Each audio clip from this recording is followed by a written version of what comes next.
Hey, what's up everybody? Welcome back. I'm Reep and welcome back to my YouTube channel. It's raining like crazy today. Super wet outside. We're getting a ton of rain in South Arkansas, which is kind of hampering, some of my wishes. I'd love to be outside painting and doing some plein air stuff, but that's just, right now, that's just not possible. This is kind of the start of something new. We'll see, if you guys like it, if it's something you're interested in, then hey, leave it in the comments. Let me know if this is something you guys might enjoy. It's going to kind of take a step, not a step back. It's just a little different, little addition. Maybe we'll say addition to the channel. I'm still going to keep doing all my painting demonstrations and things like that I put on, and tips and things of that nature. But thought it might be kind of cool to start a little artist or day in the life of Rob Reep, or day in the life of the artist vlog. So I'm going to try to do this daily. We'll see how that goes. You know how crazy life is sometimes. We'll kind of see how I handle that. But I thought with such a rainy, messy day, today would be a good day to kind of kick this off and hopefully let you guys in on kind of what everything's like in the life of an artist. So today's kind of the kickoff for that, and I actually wanted to just kind of give you guys a brief rundown. I've had a busy couple of weeks. I've sold some art, which is, hey, amazing. It always is great to sell. You guys know what that's like.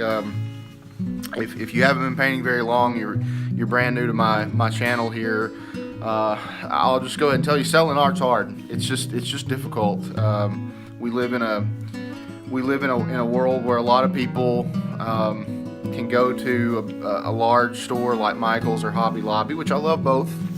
Nothing against Hobby Lobby or Michael's, but they do offer a lot of mass-produced art for very inexpensive prices, and that makes it difficult on us because it kind of creates a perception that art is should be relatively cheap, and that's, with the hours that we put into art, that makes it hard. So but hey, I've sold some art. Of course, I had my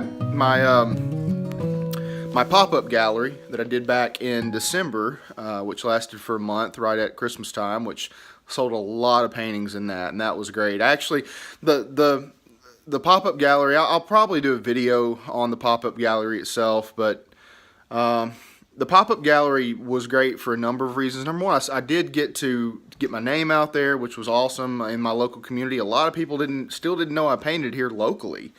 A lot of people did, but a lot of people didn't, and it was great to be able to just get my name out there, and a lot of people came through the doors that obviously didn't purchase anything, but that's not a big problem because that meant I was able to get a business card in their hand and say, hey, I'm doing this. If you're ever interested in something, please, give me a shout. And so that was an awesome thing to do. But I did sell a lot of stuff. Sold a lot of my newer pieces, so I don't have a ton of inventory at the moment, which is a bit of a bummer. But I'm not having to store it, which is even better.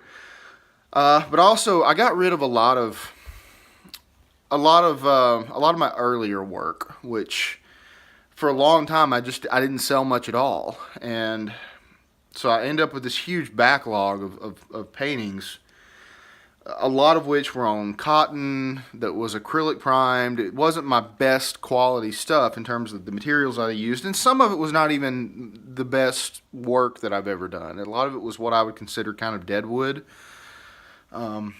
Now, at the time that I painted it, it wasn't dead wood. It was my best stuff. But we're talking about stuff that went back years ago, 5-6 years ago, and everybody grows in that amount of time, or that's what you hope.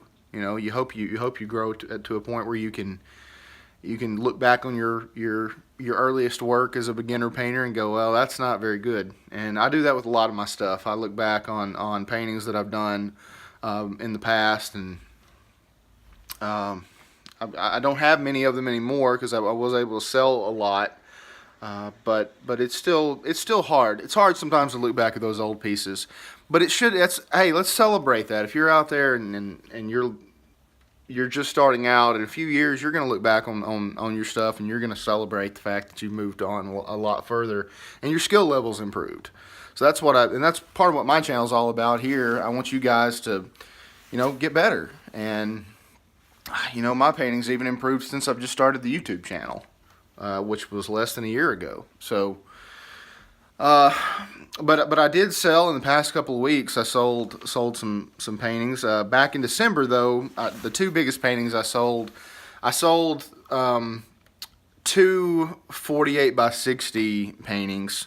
One was of a duck hunting scene. The other one was kind of a pointer scene. It wasn't really a hunting scene, but it did have a man walking in the background. It was a lot of snow on the ground. It was kind of a woodland scene, early morning woodland scene. I sold both of those. They had actually been being displayed at a local bank, local Union Bank and Trust here in Warren. And when I did the gallery, I moved the paintings out because I wanted to try to sell them. And the bank ended up saying, hey, we want to buy these for good. We've enjoyed having them. And so, hey, that's another great tip for everybody out there. If you're not selling stuff, sometimes it just helps to just get it somewhere. It just helps to get it done. But in the past couple of weeks, I've sold some more art. I had a river scene that I painted that actually I didn't film that, which was kind of a bummer. I'm trying my best now to film everything for you all that I'm working on. Even my really professional pieces, I'm trying my best to film those. And sometimes it's just a struggle to make sure that I've got all my time management down correctly. But still, I should be able to do that, and I don't do it enough, but I try. But I didn't do that. I had a local river scene. It was a square 14 by 14 canvas. I sold that, which was terrific. I'm really, really proud of being able to get rid of that painting. It was a pretty one. I hated to see it go, but that's why we paint them. We paint them to sell them. I don't think anybody out there is painting 50, 60 canvases to hang in your house. You've probably got enough. If you're anything like me, you already decorated your home enough. You don't need any more. My wife would probably, unless it has to do with Colorado, which a lot of my art does, but unless it's got to do with a mountain, she doesn't want it in the house, and I don't blame her. We've got a lot of stuff. And then recently just sold a little 4x6 color study that I did. I call it a color study, but it's really not a color study for me. My 4x6s, my 8x10s, while I do use those to decide whether or not I want to do a larger version sometimes, I still sell them. They're still finished pieces. And I often change them a little bit when I do bump them up to larger sizes. So I have sold, actually it's coming to pick it up pretty soon, I think tomorrow, of a local movie theater that's been closed for years and years and years. It's got this really cool sign out front, and but with the weather that we've got outside at the moment, I'm kind of cooped in the studio, and it's hard right now to find much color outside to paint. So that's that.